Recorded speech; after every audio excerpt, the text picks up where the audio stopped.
नमस्कार दोस्तों। Donald Trump जब से आए हैं, एक तेजी आ गई है जियो पॉलिटिक्स के अंदर। पूरे दुनिया की पॉलिटिक्स वो चेंज हो रही है।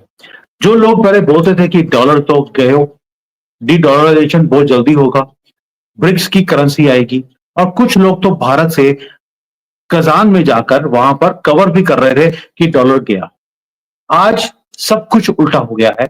डॉलर दोबारा से अपना दबदबा बनाता जा रहा है, और डोनाल्ड ट्रंप ने एक कसम खाई है कि लोगों को डॉलर से दूर नहीं जाने दिया जाएगा, और जो जाएगा उसकी वाट लगाई जाएगी। अब इसको देखते हुए जो ये उम्मा कंट्रीज हैं, उन्होंने घुटने टेक दिए। वैसे तो ये कौम जल्दी से घुटने टेकने के लिए मशहूर है। आपको मालूम है, हमने 4 बार तो अपने बॉर्डर पर ही देख लिया। लेकिन अभी हो क्या रहा है, यूएई जैसे जो कहते थे कि असी अल्लाह के सिवाय किसी के सामने झुकते नहीं है, उन्होंने भी झुक दिया है, और झुके भी ऐसे हैं, उन्होंने कमिट भी कर दिया। कितना अमाउंट? 1.4 ट्रिलियन डॉलर्स की इन्वेस्टमेंट्स करने वाले हैं यूएसए के अंदर। अब आप सोचकर देखिए, सिर्फ यही नहीं, बाकी जो कंट्रीज हैं उन्होंने भी अपने इन्वेस्टमेंट्स को अमेरिका के अंदर डालना शुरू कर दिया, कमिट करना शुरू कर दिया है, और ये कोई 10 सालों में नहीं होगा, अगले 2-3 सालों में किया जाएगा। 1.4 ट्रिलियन डॉलर्स का मतलब समझते हैं आप? भारत की जीडीपी का ऑलमोस्ट 30%। तो ये अमेरिका में इन्वेस्ट करेंगे। अब ये हो क्यों रहा है? और प्लस डोनाल्ड ट्रंप में जो तेजी है कि पूरे दुनिया के जितने भी रेयर अर्थ के जहां जहां पे भी एलिमेंट्स मिलते हैं, उन सबको अपने कब्जे में वो करते जा रहे हैं। वो कनाडा हो, ग्रीनलैंड हो, इवन की यूक्रेन हो। अब तो पता लग गया कि ईरान में भी कुछ मिल गया है। मुझे लगता है अगली सुई इनकी ईरान के ऊपर अटकने वाली है। फ्रांस ने ऑलरेडी बोल दिया, एडवाइजरी जारी कर दी है, सभी फ्रांस के लोगों को ईरान छोड़कर बाहर चले जाओ। कुछ ईरान में भी बड़ा होने वाला है। अब इस सभी के ऊपर बात करेंगे, डी डॉलराइजेशन के ऊपर, ईरान के ऊपर, रेयर अर्थ के ऊपर, और जो नया दादा है दुनिया का, ट्रंप, उसके ऊपर। उमेश जी, जय सिया राम। जय Siya Ram. Sir, Donald Trump ने आकर जो उथल-पुथल मचाई है, मुझे लगता है हर रोज एक आधा वीडियो तो उसके ऊपर बन ही जाता है। अगर हम कोशिश करें तो शायद 10-15 भी बन सकते हैं, इतनी हलचल है अमेरिका में। और डोनाल्ड ट्रंप ने आकर एक दादागिरी दिखाई है कि भाई, आइदर माई वे और द हाईवे। कैसे देखते हैं ये उम्मा कंट्रीज का सरेंडर करना? देखिए सर, मैं उससे पहले एक और एक चीज़ बताना चाहूँगा। वेनेजुएला के जो अपराधी हैं, डोनाल्ड ट्रंप ने उनको एल सल्वाडोर भेज दिया, और उधर के जज, अमेरिकन जज ने इसको डिपोर्टेशन के लिए मना भी कर दिया। तो डोनाल्ड ट्रंप ने उस जज को लेफ्टिस्ट लूनाटिक बोल दिया, और वो बोला है कि मुझे 80 मिलियन वोटर्स ने चुन के भेजा है, और ये जो जुडिशियरी है, ये एग्जीक्यूटिव के पावर में आके एक तरह से रोड़े अटका रहा है। तो मैं इनकी बात नहीं मानूँगा, सीधा मना कर दिया। आप देखिए, अब उन्होंने सीधा वेनेजुएला को चेतावनी दी कि हम एक प्लेन भेज रहे हैं, आपके अपराधी को आप अपने देश में ले लीजिए। वेनेजुएला इतने दिनों तक मना कर रहा था, सडनली उसने ले लिया। तो आप देखिए कि मैं हमेशा ये चीज़ बोलता था कि यूएस के पास 800 मिलिट्री बेसेस है ओवरसीज़, 195 कंट्रीज़ है सर, 800 मिलिट्री बेसेस है। तो अमेरिका चाहे तो कोई भी देश में कभी भी चाहे कुछ भी कर सकता है। कोऑर्डिनेटेड अटैक होगा। अगर आप उनके जो मिलिट्री बेसेस रहेंगे, तो एक तरह से जाल बना के बैठ चुका है पूरी दुनिया में। और हमने देखा है कि कैसे अमेरिका सरप्राइज़ देने में सबसे आगे रहता है। वो अपने दुश्मनों को पहले बोलता है कि आपको जितना नाचना है आप नाचो, मैं बाद में आऊँगा। और आपने देखा है कि जैसे ही जनवरी 20 को जब डोनाल्ड ट्रंप ने शपथ ली थी, फर्स्ट बात उन्होंने मोहम्मद बिन सलमान से की। $600 बिलियन का उन्होंने कमिटमेंट कर दिया, हम यूएस में इन्वेस्टमेंट करेंगे। और अब देखा है आपने कतर अब आपने देखा है यूएई ने बोला है कि $1.4 ट्रिलियन वो इन्वेस्ट करने वाले हैं। तो 1.4 trillion plus 600 billion is $2 trillion. $2 trillion is 50% of India's GDP. आपको मालूम है चाइना अपने फॉरेन एक्सचेंज रिजर्व धीरे-धीरे कम करता जा रहा है। अभी कुछ $750 बिलियन है उसके ट्रेज़री में, ठीक है? पूरा ही कर दे तो भी कोई फ़र्क नहीं पड़ता। 2 ट्रिलियन एडिशनल आ चुके हैं। जो लोग बात बोल रहे थे कि डी डॉलराइज़ेशन होगा तो यूएस की करेंसी वीक होगी, मुझे तो कोई आसार नजर ही नहीं आ रहा। जब अब इतना सारा इन्वेस्टमेंट हो रहा है, सर अभी तो टैप करना चालू किया है इसने।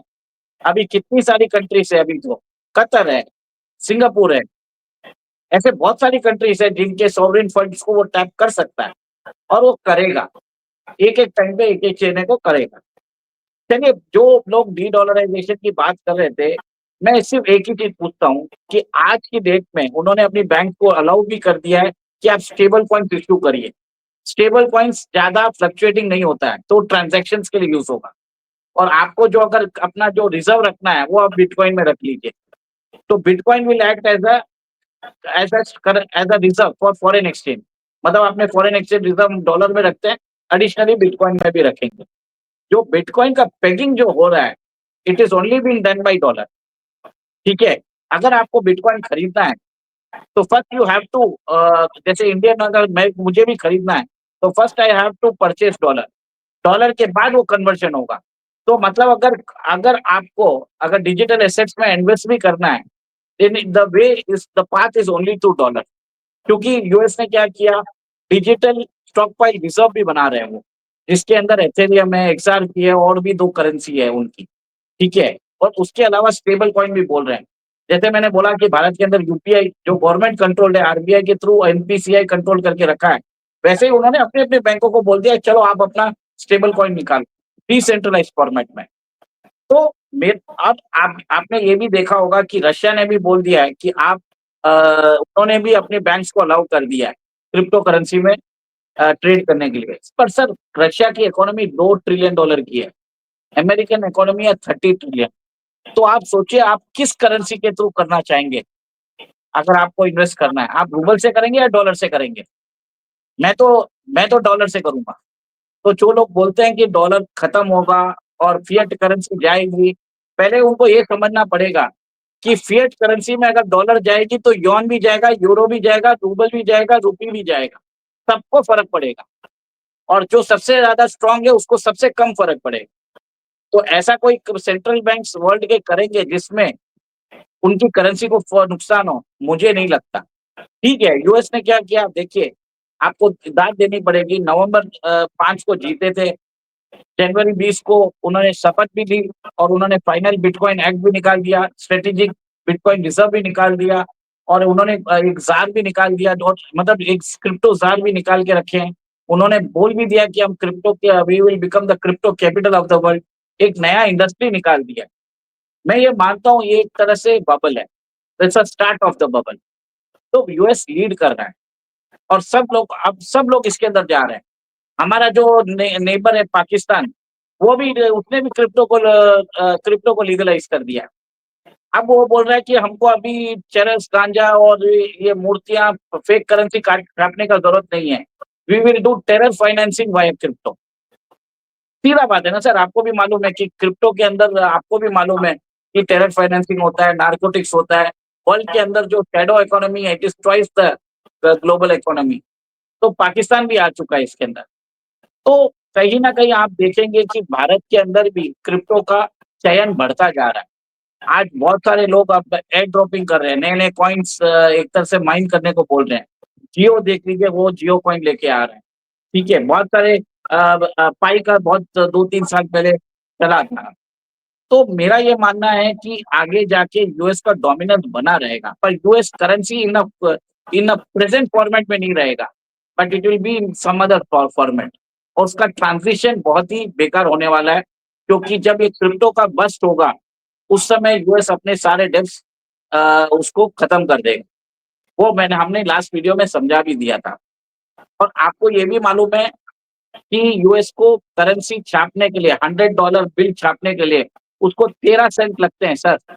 मतलब आप सोच ही लीजिए, $99.87 का जो वो बेनिफिट एंजॉय करता है for every $100 of US bill printed, वो कोई भी नहीं कर सकता। आप और मेरे को, दोनों को, अगर कुछ इंपोर्ट करना है तो एक्सपोर्ट करना पड़ेगा।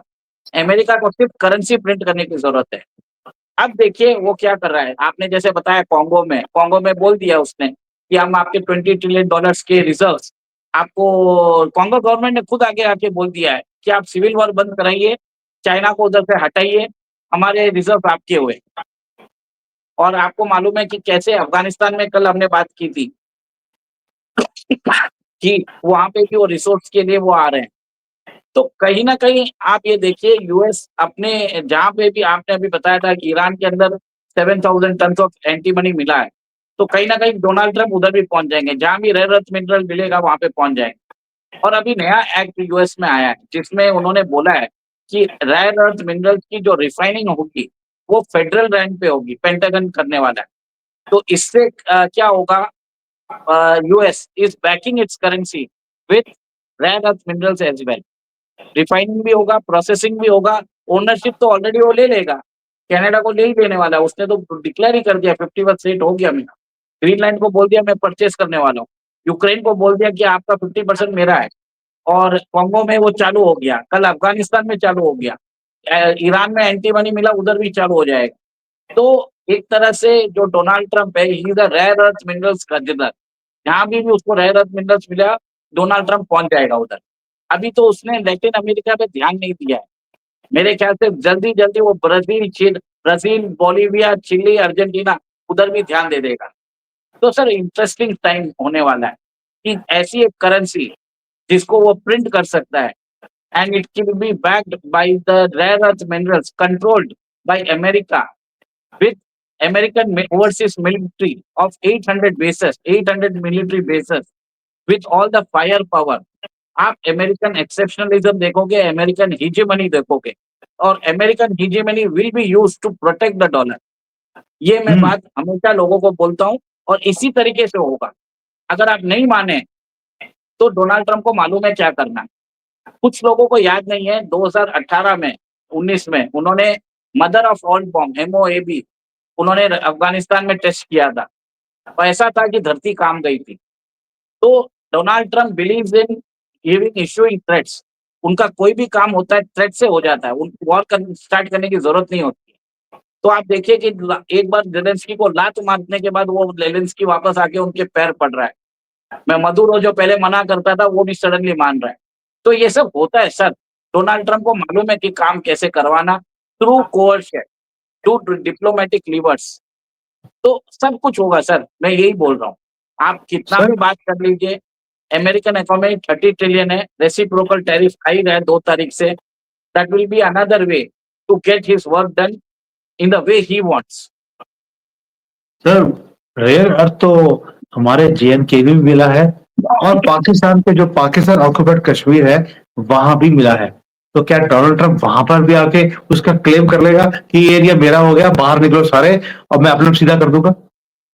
सर आपको एक चीज ध्यान रखना पड़ेगा, डोनाल्ड ट्रंप ने ऑफर कर दिया है, अगर यूएसए को बोलोगे तो इंडिया और चाइना के बीच में वो ट्रीटी भी करवा देगा। उसने ऑफर कर दिया, इंडिया ने साइलेंटली नो भी बोल दिया। और आपको मालूम है गाजा के अंदर 20 लाख लोगों को उन्होंने बोल दिया हटो नहीं तो तुम मारे जाओगे। अभी इजराइल ने क्या किया आपको मालूम है, रिन्यूड बॉम्बिंग की जिसमें 400 लोग मारे गए थे गाजा में। तो ऐसा नहीं है कि डोनाल्ड ट्रंप तो कोई ना कोई मेजर चाहता ही है, जो करना है वो करेगा, फेयर यूज ऑफ पावर, और वो पावर दिखाने वाला है। आप नहीं मानोगे वो दिखाएगा।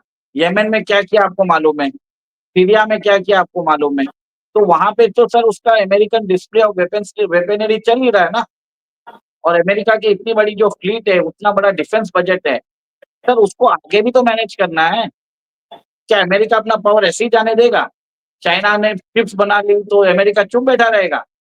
सर बाइडेन एरा में हो सकता था, ट्रंप एरा में पॉसिबल नहीं है। और अभी तो सिर्फ 2 महीने हुए सर, अभी तो 50 महीने बाकी है। 50 महीने में क्या कर लेगा वो सोचिए। तो जो डूम्सडेयर बोल रहे थे डी डॉलराइजेशन के लिए, मैं तो एक ही चीज बोल रहा हूँ कि 50 महीने बाद वापस बात करते हैं, उस समय भी देखेंगे कि अगर जेडी वैंस वापस आ गए तो डी डॉलराइजेशन का चैप्टर ही खत्म हो जाएगा। बस इतना ही बोलूंगा। और उस समय अगर कोई अमेरिकन राष्ट्रपति आएगा, उसके अंदर हिम्मत होगी कि वो डोनाल्ड ट्रंप की पॉलिसीज को अगर वो कंटिन्यू ना करे तो ऑटोमेटिकली अनपॉपुलर हो जाएगा। सर जो भी काम कर रहा है वो अमेरिका के लिए कर रहा है, इनकम टैक्स घटा रहा है, वो सीधा बात आता है, उसने जो बोला है वो किया है उसने, और उसको मैंडेट भी मिला है, 65% वोट शेयर मिला है सर, कोई मजाक नहीं है। उमेश जी, डोनाल्ड ट्रंप ने जो बोला उसने किया। 50 महीने के बाद उसने ऑलरेडी अनाउंस करना शुरू कर दिया उसकी टीम ने कि Donald Trump is going to run for the third term, जो कि अमेरिका की कॉन्स्टिट्यूशन में अलाउड ही नहीं है। He is already saying I am going to run for the third term. आप सोच सकते हैं उसका रीजन है कि अगर आप कॉन्स्टिट्यूशन ही चेंज कर दें तो वो भी पॉसिबल है। और कॉन्स्टिट्यूशन चेंज करने के लिए एक ही चीज होता है, आप अपनी बाउंड्रीज को जब एक्सपैंड करते हैं तो नया कॉन्स्टिट्यूशन दोबारा से, क्योंकि नया कंट्री बन गया, आप लिख सकते हैं। तो इट माइट बी पॉसिबल, जिस तरह से पुतिन ने, शी जिनपिंग ने, दोनों ने अपनी सारे जो कॉन्स्टिट्यूशन है उसे चेंज कर दिया कि 2 टर्म से ज्यादा आप प्रेसिडेंट बन सकते हैं। जब उन्होंने कर लिया, डोनाल्ड ट्रंप को कौन रोक सकता है? जब उसने सोच लिया कि मुझे थर्ड टर्म रन करना है, he is going to run it. But as far as right now is concerned, दादागिरी पूरी है। डॉलर की जो हेजमनी है उसे कम करने के लिए जो लोग बोल भंगड़े डाल रहे थे, उनके भंगड़े उनके अपने घर में रह गए हैं। कुछ नहीं होने वाला जब तक डोनाल्ड ट्रंप प्रेसिडेंट हैं, और रेयर अर्थ के साथ बैकिंग कर कर डॉलर को और ज्यादा स्ट्रॉन्ग किया जाएगा। This is what Donald Trump is working on. Sir देखिए, जो लोग ब्रिक्स करेंसी की बात कर रहे थे, ब्रिक्स के अंदर ब्लॉकचेन सिस्टम हम लेके आएंगे, उसके अंदर यूपीआई सिस्टम्स को लिंक करेंगे। सर बातें ही चल रही थी 2-3 साल से। आप ये देखिए, ये आदमी आया जनवरी 20 को और आज है मार्च 21 या 22, 2 महीने के अंदर उसने बिटकॉइन का फ्रेमवर्क भी रिलीज कर दिया। यूएस बैंक्स को बोल दिया आप स्टेबल कॉइन निकाल लो, आप एक तरह से इसके अंदर हम डीलिंग करेंगे। सर वो इंफ्रास्ट्रक्चर, मतलब ये आदमी पूरी प्लानिंग के साथ आया है, उसके पास सब कुछ रेडी है कि कौन से दिन क्या करना है। मेरे हिसाब से नवंबर 5 के बाद ये सोया नहीं लगता है। 75 दिन जो बाइडेन के थे, इसने अपने पूरे 4 साल का इसने अपना पूरा गेम प्लान बना के आया है। सर इतना जो प्रिसाइसली काम कर रहा है, जिस हिसाब से इसकी टीम है, मेरे हिसाब से तो वो लोग सोते भी नहीं होंगे। उनको बोल दिया होगा कि आप अपने घर भी नहीं जाना है, आपको सीधा घर ऑफिस में ही सोना है। I don't think so anybody in this administration is even sleeping. जब देखो हम नया रोज कुछ ना कुछ नया सुनते हैं कि आप कल उसने अपनी सारी एजुकेशन डिपार्टमेंट को उसने निरस्त कर दिया, और कौन सा एक पर्टिकुलर डिपार्टमेंट के सारे सिविल राइट एक्टिविस्ट को हटा दिया। सर एक तरह से और जैसे उनके इस खिलाफ, जो टेस्ला के खिलाफ पुशबैक हो रहा था, उसको डोमेस्टिक टेररिज्म बोल दिया। अब तो बोल दिया कि किसी ने अगर टेस्ला की कार जलाई, उसको पकड़ के सीधा एल सल्वाडोर भेज देंगे। आई होप मोदी जी सुन रहे हैं। और भारत में हर रोज आप सुनते हैं कि यहाँ पर गाड़ी तोड़ दी, क्योंकि आजकल बड़ा ये अच्छा महीना चल रहा है एक कम्युनिटी का। हर रोज गाड़ियां जलाई जाती हैं क्योंकि अच्छे महीने में ये अच्छे अच्छे काम करते हैं। उनको पकड़कर कुछ नहीं किया जाता, सिर्फ एक पुलिस की रिपोर्ट बनती है और कुछ नहीं। जिस दिन हमारे यहाँ पर भी डोनाल्ड ट्रंप की तरह काम होना शुरू होगा, उस दिन यहाँ पर भी सफाई होनी शुरू हो जाएगी। बट क्या करें, सर हमारे जो प्रधानमंत्री है, मैंने डोनाल्ड ट्रंप को कहीं भी घूमते हुए नहीं देखा। हमेशा डोनाल्ड अपने ऑफिस में बैठकर वो वहीं पर प्रेस कॉन्फ्रेंस करते हैं, कोई टाइम वेस्ट नहीं करते। और हमारे यहाँ पर हर रोज ये न्यूज आती है कि हमारा प्रधानमंत्री, मैं इसका कोई नेगेटिव वे से नहीं बोल रहा हूँ, मोदी भगत हो, लेकिन हर रोज ये न्यूज आती है कि मोदी जी आज झारखंड जाएंगे तो 2 लाख लोगों को संबोधित करेंगे। आज मोदी जी वहां जाएंगे तो ये फीता काटेंगे, और यहाँ जाएंगे तो उसका कुछ और काटेंगे। क्योंकि हम हर रोज यही कुछ सुनते हैं, क्योंकि डोनाल्ड ट्रंप अपने ऑफिस में बैठकर सबके फीते काट रहे हैं। और यही सर चीज है जहां पे ही saving his time and showing the results also. Sir press conference साथ में करके, प्रेस कॉन्फ्रेंस के बीच में साइन कर रहे हैं, दिखा रहे हैं, और उनको एक मैसेज दे रहे हैं कि मैं टाइम वेस्ट नहीं कर रहा हूँ। और एक तरफ सोचिए, जो रशिया में 2 साल, जो अफगानिस्तान में जो अमेरिकन सिटीजन 2 साल से हॉस्टेज था, उसको छुड़ा के लेके आए। रशिया के अंदर जो 4 साल से बंद था, उसको छुड़ा के लेके आए। सर लोग देख रहे हैं, सुनीता विलियम्स को स्पेस से लेके आए यहाँ पे, धरती पे। Sir people are watching the show. हमें भी यही करना चाहिए। हमारे प्रधानमंत्री को अभी ऑप्टिक्स से ज्यादा काम पे ज्यादा फोकस करना चाहिए। देखिए बाबा जी तो कर ही रहे हैं यूपी में, हम देख ही रहे हैं। तो थोड़ा सा इंस्पिरेशन अगर उनसे ले लिए, और एक तरह से ये ऑप्टिक्स को छोड़ के काम पे लग जाए कि हमको ये काम करना है, जो जो गुजरात के सीएम के बन के जो मोदी जी काम करते थे, वैसा काम चाहिए। पीआर मशीनरी अभी जरूरत नहीं है सर। नेक्स्ट टर्म में तो आपको मालूम ही है कि सब लोग, जो लोग बोल भी रहे हैं कि इस टर्म में वो रिटायरमेंट लेने वाले हैं, तो जाने से पहले कुछ ऐसे काम करके जाएं जिससे कारण लोग उनको सदियों से नहीं, दशकों नहीं, सदियों तक याद रखें। मैं ये चाहता हूँ सर। बिल्कुल ये sir, this is my wish मैं आल्सो। वी मैं love Modi for the work he has done in the last 10 years, but now we really need some concrete results. जो डोनाल्ड ट्रंप कर रहे हैं, सभी उग्रवादियों को पकड़ पकड़ कर जेलों में भरा जा रहा है या ऊपर भेजा जा रहा है। जब तक मोदी जी यहां पर ये काम नहीं करेंगे, एक ही काम है जिसको बार बार बोल रहा हूं मैं। अभी अयोध्या जी, प्रयागराज, इवन काशी का मैं टूर करके आया हूं। मैंने वहां पर जिहादी देखे सब जगह पर, इवन हमारे मंदिरों के आसपास भी इकोसिस्टम सारा उनके हाथ में है। दुख होता है कि हमारे ही देश में हमारी संस्कृति की जगह उनके कब्जे में है, हमने कुछ नहीं किया। सर एक और एक चीज है, अगर आप देखेंगे हमारे जो मोदी जी हैं, मैं उनके अगेंस्ट नहीं हूँ, पर आज बांग्लादेश के बारे में आरएसएस फर्स्ट टाइम बोला है पिछले 6 महीने बाद। सर 6 महीने तक क्या आरएसएस क्या कर रहा था? आज उनको मालूम है बांग्लादेश में स्थिति चेंज हुई है, तब वो बोल रहा है यूएन के अंदर ये कंडेम करना चाहिए, इंटरनेशनल ऑर्गेनाइजेशंस को इसका चीज लेके वापस ऐसी स्थिति नहीं बननी चाहिए। स्टेटमेंट आज आया है आरएसएस का। सर जो काम अगस्त 5 को होना चाहिए था, वो आज वो मार्च 22-23 को दे रहे हैं। सर ये क्यों हो रहा है? पहले तो हमें आरएसएस को भी पूछना चाहिए। हिंदू लड़कियों को जो पाकिस्तान में अगवा किया जा रहा है, 12-13 साल की लड़कियों को 60 साल के बूढ़ों के साथ शादी हो रही है, आरएसएस उसके ऊपर क्यों नहीं बोलता है? वो बोलता है कि we are custodian of Hinduism. चलो आरएसएस ने अच्छा काम किया है, I appreciate the work, but certainly this issue is also important.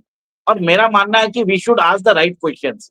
भले ही हम उस पार्टी को सपोर्ट करें, हम उस लीडर को सपोर्ट करें, हम उस ऑर्गेनाइजेशन को सपोर्ट करें, but we should ask the questions also to all our representatives. भले वो भागवत जी हो या मोदी जी हो या अमित शाह जी हो या योगी जी हो, जब तक हम क्वेश्चंस नहीं पूछेंगे तब तक सर काम नहीं होने वाला। हमने भी आपने देखा है कि हमने बहुत बार अपने शो पे बोला था कि फाइटर इंजन का जो डेवलपमेंट हो रहा है डीआरडीओ का, वो प्रधानमंत्री को, पीएमओ को अपने हाथ में ले लेना चाहिए। हमने 6 महीने से बोल रहे थे, फाइनली कल हुआ ना sir. We should start asking the question just because कुछ लोगों को बुरा पड़ेगा, हमको उससे परवाह नहीं है सर। जो सही रहेगा हम बात करेंगे, बस इतना ही बोलूंगा मैं। चलिए सर, अभी जो अमेरिका में हो रहा है, we are really really happy कि there is some world leader who is taking the right steps.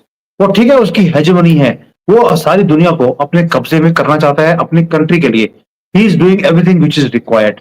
If America first है तो अमेरिका फर्स्ट के तहत वो अपने डॉलर को स्ट्रांग भी कर रहा है, दूसरों को डॉलर से दूर करने के लिए वो रोक भी रहा है। And this is exactly what a world leader should be doing. Sir Tulsi Gabbard यहाँ पे आई तब उन्होंने बोला है कि America first does not beat America alone. उन्होंने ये स्टेटमेंट भारत में दिया, तो समझने की बात है। तो हमें भी समझना पड़ेगा कि स्टेटमेंट्स में क्या होते हैं आगे जाके। ऐसा जरूरी नहीं है कि डोनाल्ड ट्रंप के यहाँ पे भी उसके इलेक्ट्रेट है, मागा इलेक्ट्रेट, उनको भी कुछ करना पड़ता है, तो थोड़ा बहुत वो भारत के अगेंस्ट बोलना भी पड़ता है। ये सब डिप्लोमेसी इंटरनेशनल आर्ट होता है सर। अपने मागा सपोर्टर्स को भी उनको चेयर करना पड़ता है, 4 साल बाद वोट उनको भी मांगने जाना है। बस इतना ही बोलूंगा मैं सर। तो बिल्कुल सही है। अब देखते हैं अब कि मोदी जी इनमें से क्या सीखते हैं, क्या इंप्लीमेंट करते हैं और क्या डोनाल्ड ट्रंप को सिखाते भी हैं, क्योंकि मोदी जी सिर्फ सीखते नहीं, सिखाते भी हैं अपनी भाषा में। देखते हैं क्या होता है। Thank you sir. जय सिया राम। जय सिया राम।